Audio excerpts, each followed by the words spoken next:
Okay, I guess we are live. And we're on the day of the Jihad. And I had to go live because I just didn't have the time to make a video or something. Um, I really didn't know much about any of this. I know that there's some very serious problems in the Middle East. I mean, what's going on there is not good by anybody's standard. And I'm not here to blame or comment on that situation because I really don't know much about it. It's not good, um, but that's not the case. What happened was I was running some errands and I stopped by a club that I go to, and I was in there, and one of the older gentlemen said somebody posted a tweet, and he said that they're threatening uh, to kill people here locally. They said, this is going to happen. And I'm like, what are you talking about? I said, you know, maybe Washington or something, there's protests or something. I said, I don't believe that. And he said, no, they said they are going to declare a jihad globally. And, this is everyone, the whole world. And I said, well, at least where I live, the nearest city is Greensboro, okay, which is a pretty good sized city.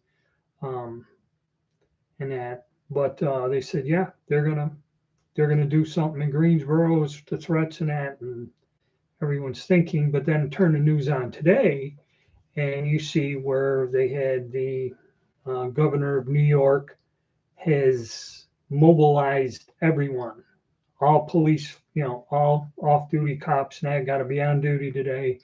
National Guard's been called up. The state police force is out there doing stuff, and a lot of cities have done that. They got their police forces on alert. If there's any demonstrations or anything around here or protests, I don't know about it, but it looks like, again, fear. Okay. If we ain't got one thing to be upset and fearful about, we got another one. And I don't know who said, I guess the terrorists said, don't um, go out because I guess they're threatening random acts of terrorism throughout the whole United States or the whole world. Actually, it's not just the U.S. They're pissed at the U.S., but this call, is to go out globally. So we'll see.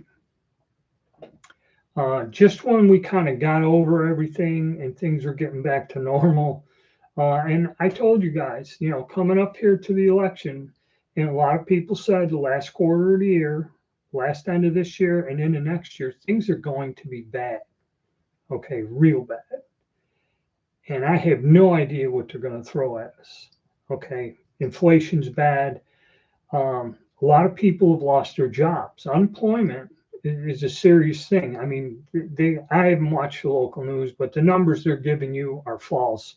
There's an awful lot of people out of work with inflation, and they keep raising interest rates. And if you borrow money or anything, okay, you're getting hammered. Uh, it's tough. It's going to be tough. Okay, you got to watch what you're doing. That's why I made a lot of these videos talking about, being prepared for some hardship and also some alternatives in, putting your money in, like precious metals or something. That's kind of a tricky waters there. You know, you can and you can't make out with it. I mean, the reason if you go on YouTube, you see all of these coin dealers, they're putting them out of business. The banks just refuse. They close their accounts and say, we don't wish to do business with you no more. And they go, all right, why? And they won't give an answer. They just said, we're not doing it. Move your money elsewhere. Do business with someone else. And I believe it's the problem when they're trying to control the economy and our money. more you know, more often are making advances on it. Digital currency, if they go to digital currency, I don't see them getting rid of cash. And people go, what do you mean? Let's look at the $1 coin. Since the 70s, there's been 5 attempts because dollar bills are very expensive. They don't last long. And, it costs something to produce them. It's not a good product because they lose too many of them. Okay. So they said having a dollar coin would be better.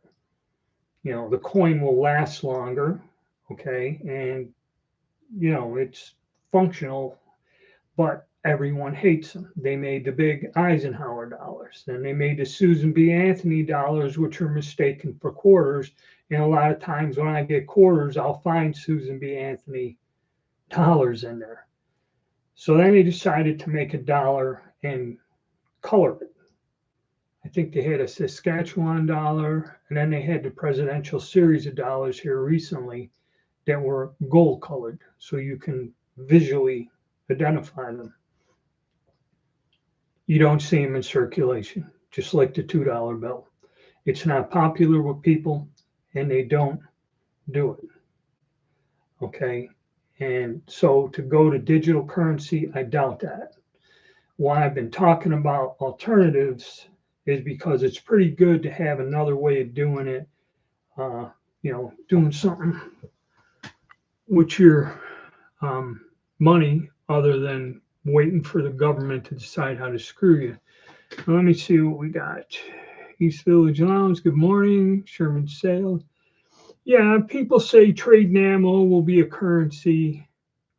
The $1,000 bill. Actually, I seen one of them come up at an auction. I go to these auctions and they would have guns, coins, valuables, and toys. They have a whole assortment of stuff. And an individual showed up with a $1,000 bill. And it's the first time I've seen one of them in many years. A guy that ran a coin shop when I was a teenager, he had a 500 and he had 1,000.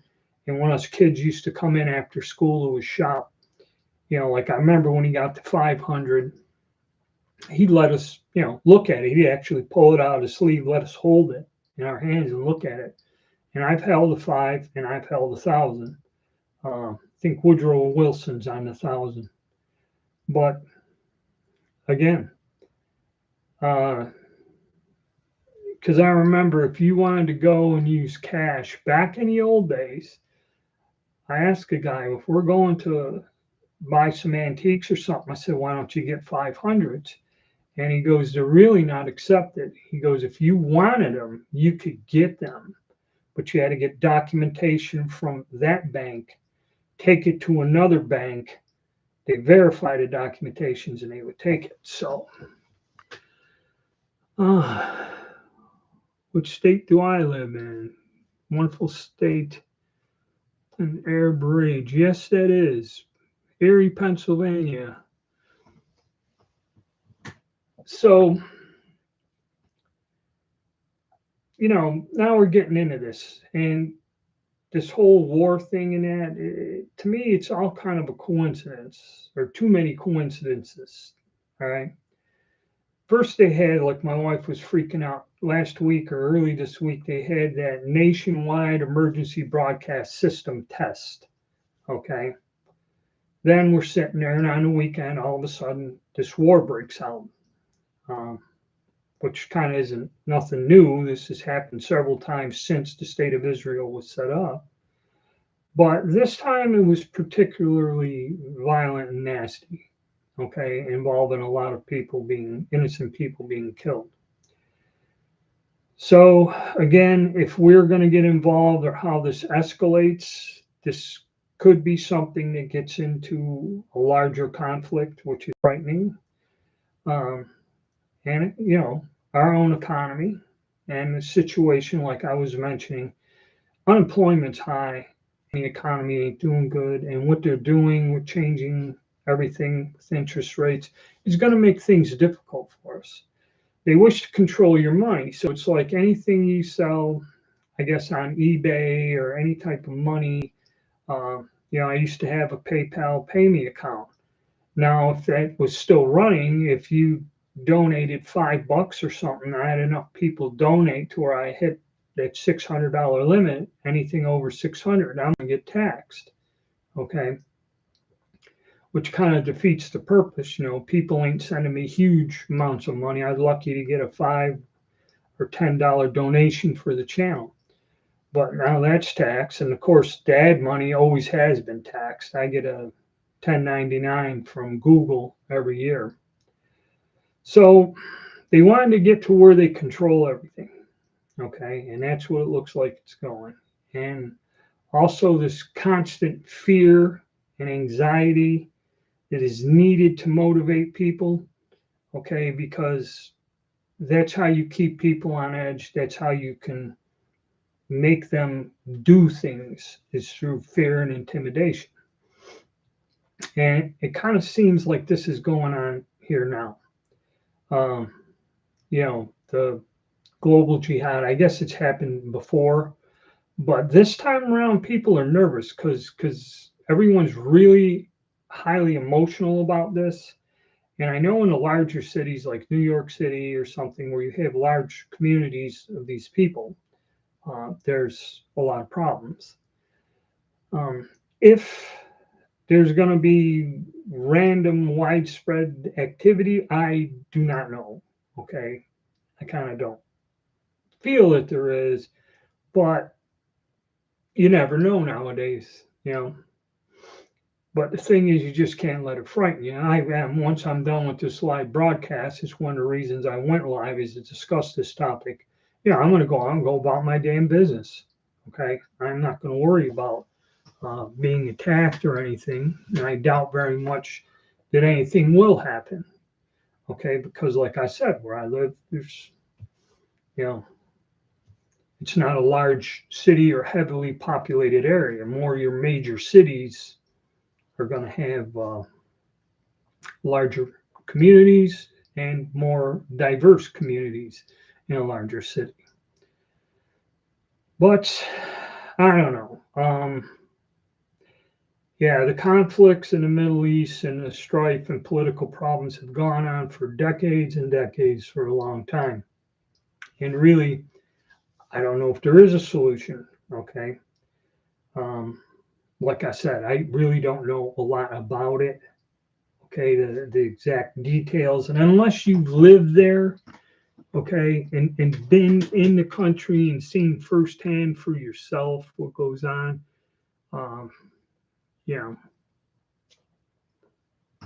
your opinion, if you're just, like I said, there's not enough information for me to make an opinion one way or the other. But I see we got about 14 people here. So I don't know, you can comment if you want. Any of the viewers think that there is going to be a problem today, or is it all just a bunch of hype and just more stuff to create mayhem, panic? And it is, even if it is just blowing smoke, okay, it still detracts and complicates your everyday life. Okay, and that's the thing I'm tired of. I'm just told, I'm retired, but still, I just want to go about my business, go run my errands, go to the grocery store, go to the post office, drive across town without running into a mob of protesters or something, protesting anything. Doesn't matter. Doesn't have to be the Middle East. New York. Yeah, if you watch it on the news, you can see where in New York they've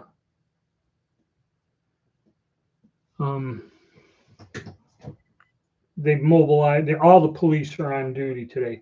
And yes, Twin Cities, that's the thing. America is supposed to be, I'm from upstate New York originally, and there were all kinds of people whose families emigrated from, back turn of the century, even my own family. All my great grandparents were just about foreign born, except for the Irish, because they were, They emigrated back in 1850. They didn't even keep records back then. But yeah, there's people there, Syrians, Lebanese. I know people. Um, you know, you had the Greeks. The Greek family ran this fantastic restaurant. Okay. Um, you had people from Syria. Um, you know, then with each passing war, we had a bunch of people from Yugoslavia and the Bosnians who are Muslims. So that's when you started seeing with a larger Muslim community moving in. That's when the mosques and everything else started. And you had just about every religion there is. You know, the Russian Orthodox, which were refugees from way back after World War One, when the communists took over. There were people that their families emigrated then. You know, there was a Russian community, there was a Serbian community, just about any place. And Italians, okay, anybody who lives in New York State speaks a little Italian, whether you're Italian or not, because that's how many people come from an Italian background there. Okay, everybody knows a little Italian, Polish, Germans, whatever. Okay, it's all there, and really, you never seen. There may be friction or something, and there always was. You know, especially in times of war. You know, people didn't really like the Germans too much in World War II, and you know there were problems. Uh, and you go down to New York City. In New York City, I don't think there's a person from every place in the world, at least one, living in New York City. Okay, I mean New York City's a lot different. There's no place like it. Okay, uh, and of course a lot of when you go out to California, like Los Angeles and all that, you have most of your Asian communities are quite large out there. Um, so yeah, so Muslims themselves, no matter where they come from, Turkey, you know, Afghanistan. I guess there's places where people from Afghanistan, from all the wars, have come, and there are different pockets in different cities where all these people live in little communities there. So, yeah, I mean, but, you know, to call out and say it's a holy war and attack all non Muslim people is not right. It's not. Okay, and that's one of the reasons I'm making this live broadcast today. This is uh, to me, it's unacceptable. It's bullshit. They shouldn't even put them on TV. Now, if an incident will happen, that is unknown. Another problem we have that a lot of people complain about is the open borders. So God only knows who's in the country. Okay. So you never know. And I mean, good intelligence agencies do slip people in, no matter where you are. Okay. That's what their function is, plant spies or whatever into foreign countries. So I don't know. All I know is that if we do have these incidents again, something like 9/11 or some sort of incident like that, it's going to really affect this country. Okay, in West Utica, Uncle Mo will be okay here in West Utica, working Clinton, hoping the big city stays safe. Well, Uncle Mo, where exactly do you live in West Utica? My family used to live around Varick Street and down there in that area. My grandparents did. Uh, and West Utica, all the Bosnians are over in East Utica. So yeah, you're probably okay. But it's not the Bosnians either. I think most of the Muslims in Utica are the Bosnians. Um, I don't really believe you have a large group of people around that area uh, that are like Syria is another place where it's at war, or Lebanese. Is Lebanese or Palestinian? Can't quite remember. I only ran across one or two people floating around in Utica that were, recently migrated. I know a ton of families that back, like I said, back in 1905, 1910, emigrated there. There were several families that came from Syria, and they were close friends of mine, neighbors and that. But they're natural. They were born in America. That's where their family come from. They're Americans, all right. You know, right on Mulberry, mostly Dominican now. Mulberry. I'm trying to think. Yeah, that's true. Dominican. Can't remember for the life of me where Mulberry. It's got to be one of those streets way down there. Saratoga, off of Lafayette, down there. Yeah. Yeah, I think I got an idea. You live way down there on the northern section there. In Francis. Okay, Francis Street. Used to have an old veterans post there on Francis Street by Tracy Street. Tracy, and then hell, my friend lived on that other one. I can't remember it. Kirkland? No. Tracy Street. I used to live on Hart Street, a block over. I had a house there for years, right by Oneida Square. You can stand on my front porch and see the Spanish American War monument.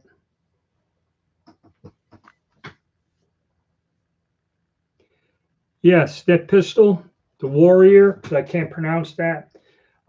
That's a nice gun. And for what I paid for it with 3 mags and everything, now they sell them a little bit cheaper, but they don't put the magazines in there. And it's not a clone. It is actually a licensed copy. The Turks paid Beretta a license to manufacture that gun. Now, I think the dimensions are a little bit different than a Beretta size wise, but that is made under license, and that's an excellent pistol.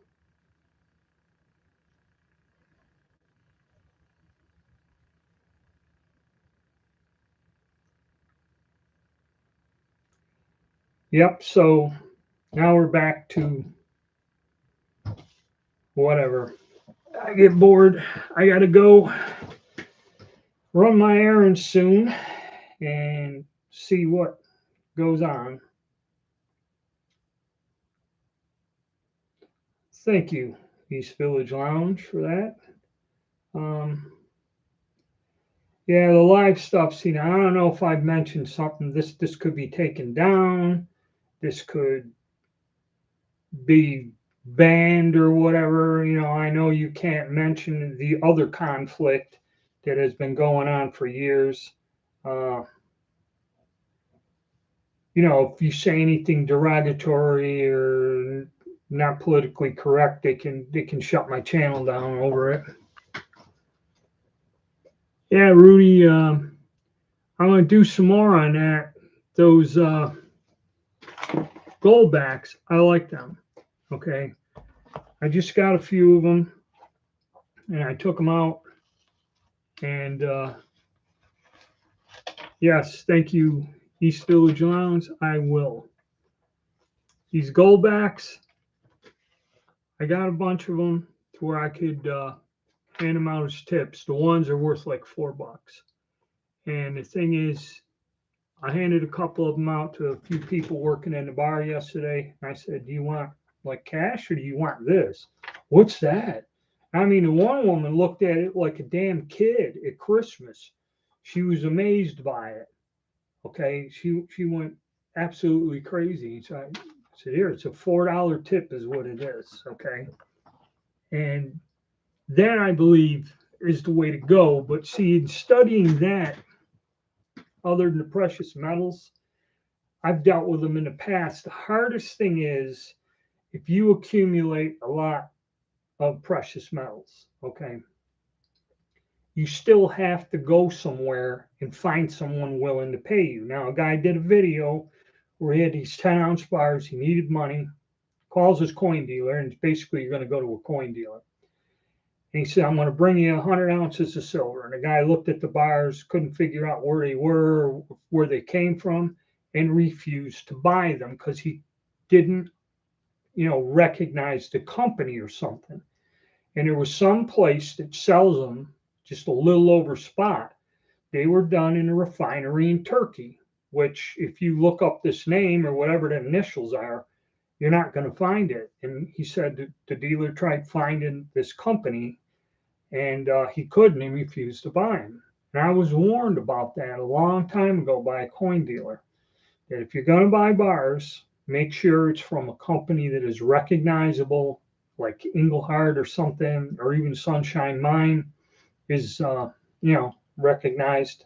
It's up in Idaho. If you get something from, and I've even seen some that came from an Italian refinery or a German refinery I never heard of before. But the bottom line is, okay, yeah, it's kind of like stocks or something. You buy coins, bars, whatever, set them aside. Silver goes up, like your stock price goes up. And you need the money. You still have to take this to someone like this guy, $2,000. If you had $2,000 worth of silver, it's going to be awful hard to find somebody wandering around with $2,000, just a regular person that'll buy it from you. You still have to go to somebody who's got a business set up to do that. Okay. And,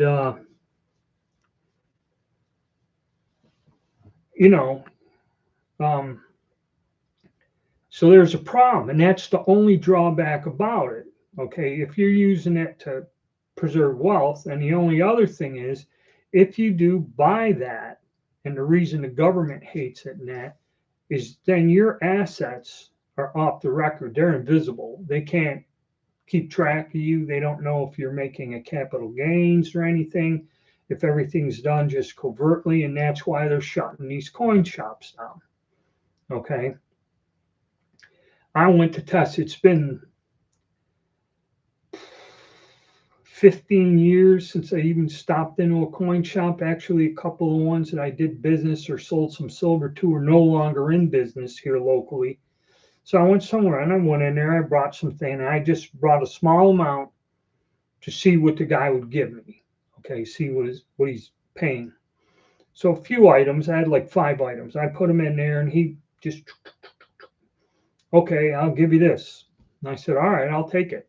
And he wrote it out on a receipt and he goes, what's your first name? And he goes, your last initial. So I told him my last, he goes, no, just the first letter, J, and he just put Mike J on there. Okay, so this is where the advantage of doing it, but there's a lot of distractions. You got to store it. You got to keep it somewhere secure. You got to hope to hell people don't know you have it. Okay, because like one guy said, this guy was probably bragging to somebody he's got this. And it doesn't necessarily have to be the person that you're showing this crap to.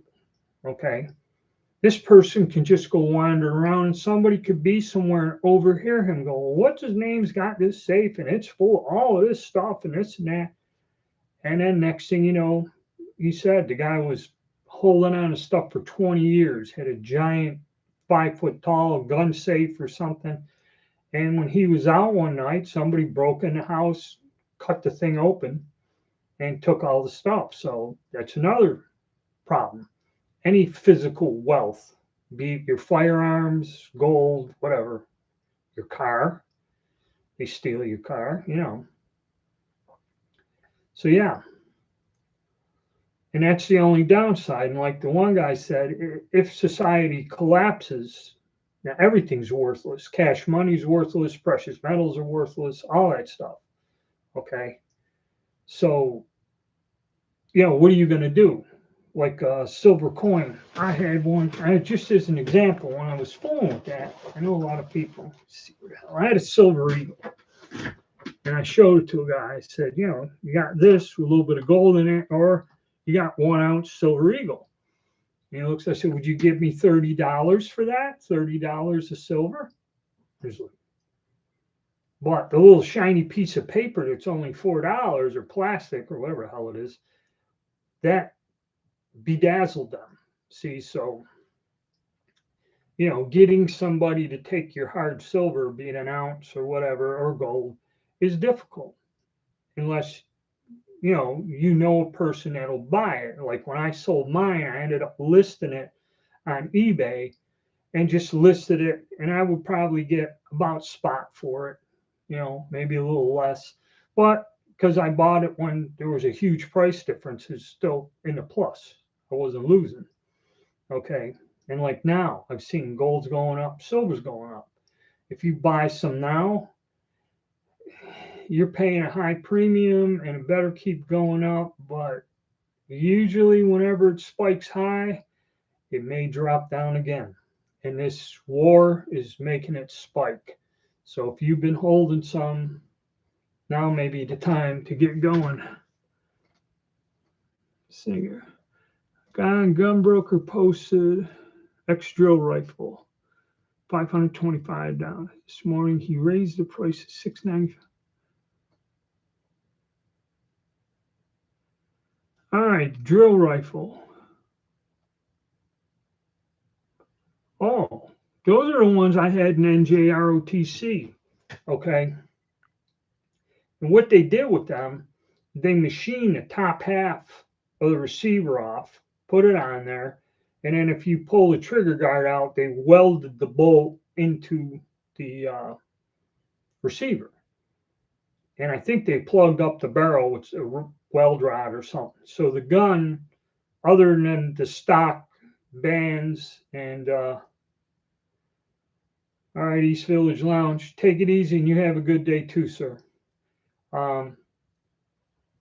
If you wanted the stock, and most of them were the nylon stocks, like in the Vietnam War, the ones we had in my school. And,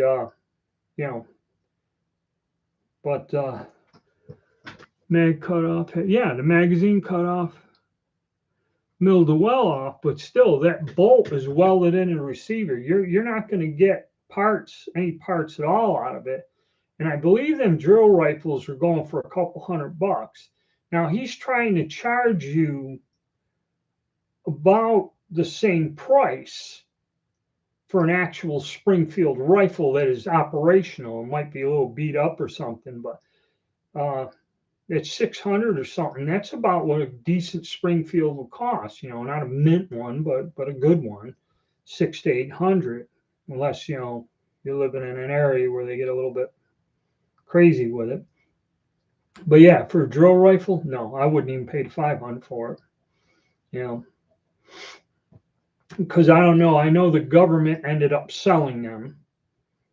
All right, and something about, I don't know if you had to get them because it still had a serial number on the receiver or something, even though they're destroyed. I can't remember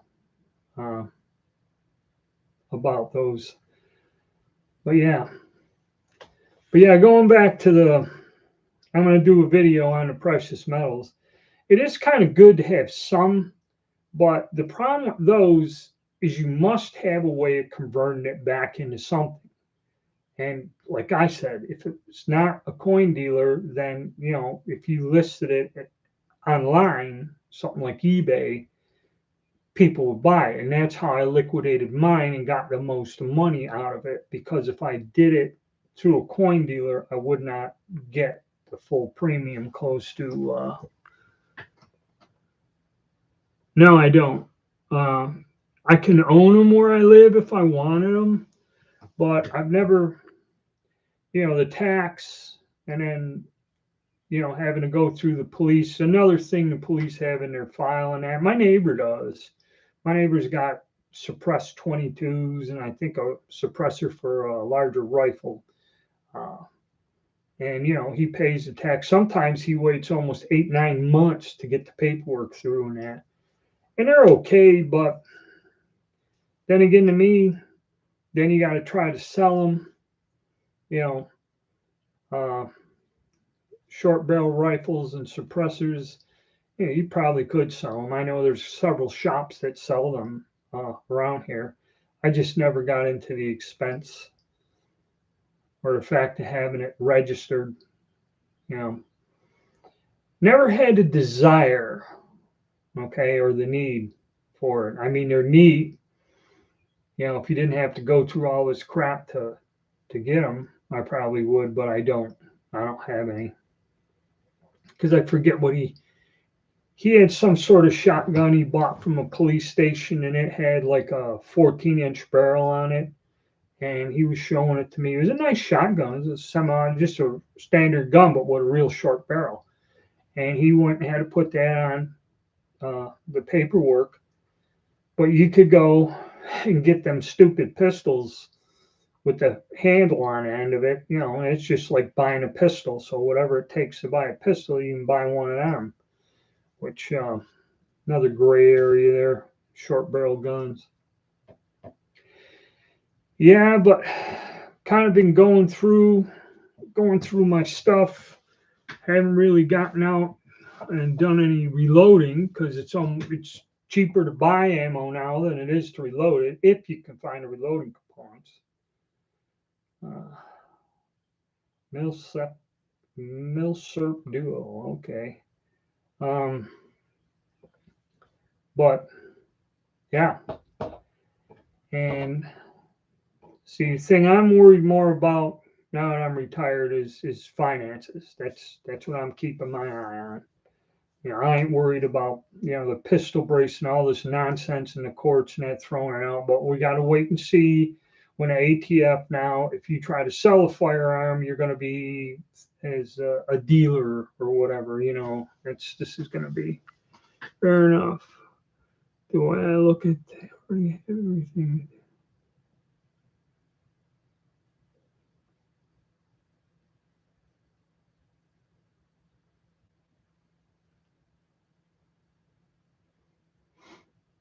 Yeah, I mean, yeah, I ain't got no problem with going through it, but you know, if that's what you like, that's fine. Another thing too, if I was going to get a weapon like that, I'd like a submachine gun. And the thing is, the price on them are astronomical. Some of them cost more than my truck, you know. So I would really suppressor. I do all my shooting on a rifle range. Don't really need a suppressor. Short barrel rifle's fun, but you know.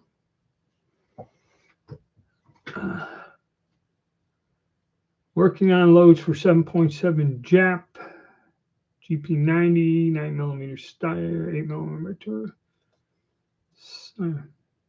7.7 Jap's easy. You can buy all that stuff off the shelf and just kind of load it like a 30-06. You can find load data for it, and anything you load like a 303 British or something, you could probably migrate over, but do your research. 9mm Steyr is simple. If you get the brass, it uses a regular 9mm bullet and just load it to 9mm. 8mm Matura, yeah, that's a little bit tricky. 577-45 in the Snyder. Snyder's not too terrible. You know, Lee makes them dies and they work well. That's not too difficult of some cartridges to load. Stamp is here. Yeah, you know, but like I said, one, if I was going to get one, the cost of them are astronomical. You know, I wouldn't mind having a Thompson or an MP40 or something like that. You know, on the books, but they get quite expensive. Actually, machine gun collectors, they got pretty deep pockets. Those guys.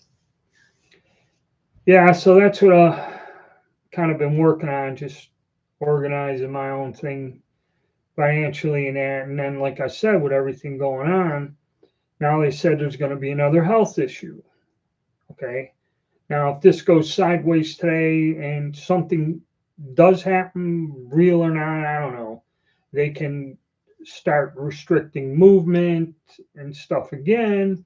And basically, the government is just out to take away more of our daily, everyday freedoms.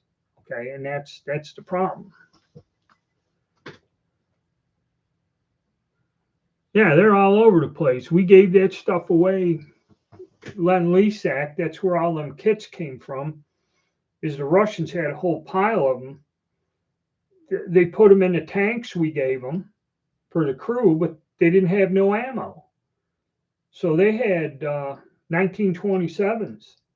They had a ton of them. They were brand new. They never gave them the ammo for them. They took them out of the tanks and they stored them somewhere, and that's where a lot of them parts kits came back 20 years ago came from. Back when you used to be able to get a barrel, they would just cut the receiver up and send them in. Those were pretty nice. But now you try touching one of them now, and the barrels ain't there. You know, it's a ton of money. And there's tons of that stuff. That's why they changed the law in '88, is because there were piles and piles of them weapons all over. And if they were able to bring them in legally, that's why they quit registering automatic weapons in 1988. They would have flooded this country with the things, and that's why they changed the law.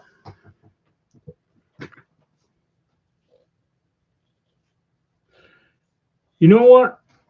I don't know what the original prices were, and that kind of varied on the 1911s. That varied. Some of these places, and it depended on what type of gun you got. They were usually either the Philippine made ones, they weren't expensive, 1911s, some of them, and they would put all the stuff on there. And I think you have to go find an old magazine. I don't think any of them things sold for less than $1,000, if not more. You know, maybe you could have got some for less if it was less ornate, or just, had something on the slide maybe without all the fancy stuff. But I was always curious about that, because when people would see them in a gun magazine, they go, "What's the resale on these?" And and this is the first time that I actually caught or paid attention in an auction and seen a bunch of these, because I guess it was 3 very large estates that they combined into this 3-day auction bonanza sometimes. There you are, Joe. I was getting nervous. Usually you always pop up right away on my live broadcast. Let me get some water here. My allergies and the pollen, my damn sinuses. It gets hard to talk. My throat gets dry sometimes. I'm just an old man. But yeah, that's another thing. And another thing too, we're talking about precious metals. I did a video comparing mill surplus to the volatility of gold and silver.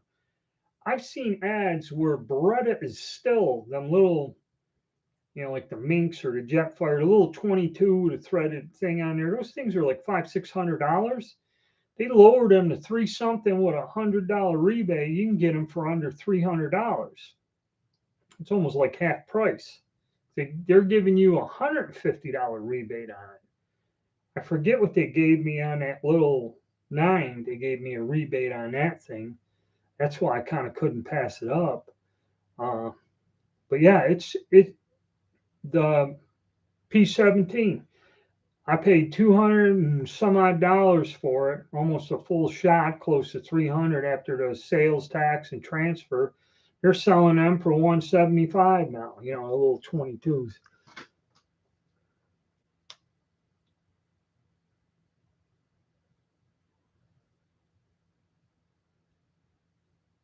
Well, you can buy, I use Bertram brass. I bought like 100 pieces of it. Yeah, it's expensive. It was like 60, 70. The 43 Mauser they sell a lot of. So probably out of all of Bertram's brass, that's the cheapest one. And if you catch a sale sometime, I was getting them for like $60 for 20 of them. And I got like 100 pieces of it, and that's what I use. It's difficult because with that weird back, the rim stick, and you got to kind of build the rim up, and that's a pain in the ass unless you swage it or something. So that's why some of that you're better off getting a couple boxes of Bertram and the dies. Lee makes the dies. That's an easy one to load.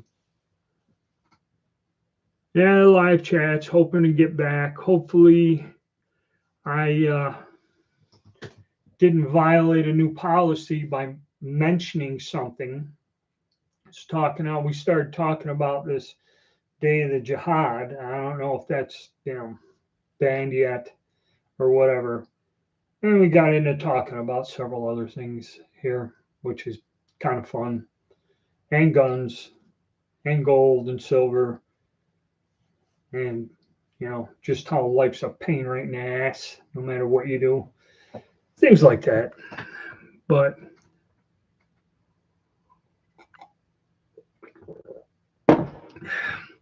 Sundays I'm usually busy, so I don't know if I'd bring back the Sunday chats anymore. And usually, it's not bad for morning on a Friday. Got about 30 viewers in and out, so that ain't too terrible. Sad about.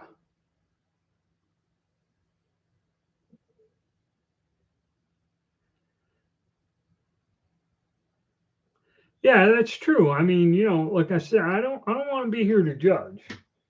Okay, what the hell them people do over there is their business, but don't be threatening people in my community. I mean, somebody posted a tweet that they said that in Greensboro, people were going to, meet their end. Because I got to watch the words I use. And it really upset some of these old Vietnam vets that I hang out with. They get all riled up and have to take double up their blood pressure medication and that. And I'm like, I said, are you going to go on patrol, stand on a street corner with a rifle or something? And it's crazy.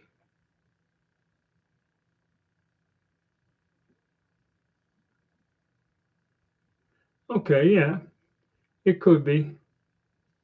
Yeah, they want us to spread fear. That's right. You just can't say that another situation is politically, uh, corrupt, and they don't want that. Then you'll get your video banned. Point out the corruption and all the other stuff. So I don't know. I guess put these ads up. These ads are, I'm sorry about it if you get caught in ads. It's about the only income I have. It's the ads at the moment.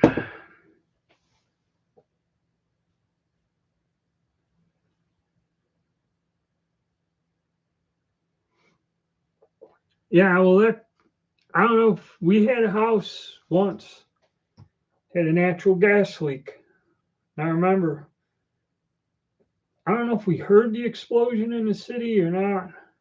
I was about 12 years old, and then after dinner, my father said, "Come on, we'll drive up there." And we went to the neighborhood, and I mean, it was just a simple residential neighborhood. The houses were fairly close together, and the woman said she smelled gas, and somebody from the gas company knocked on the front door or whatever. And when they were standing there, that's when the house exploded and killed the both of them. And I mean, it was just a crater full of rubble.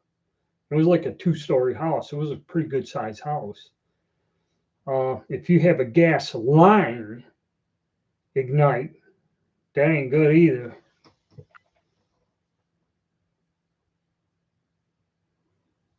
Yeah, that's not good. The line went. It's kind of like when you have an oil well fire or some stuff, but yeah, natural gas will explode. And it ain't fun. And I think they had another one back home I was reading recently. Another natural gas explosion. So Oh well, on the day of the Jihad, talking about explosions.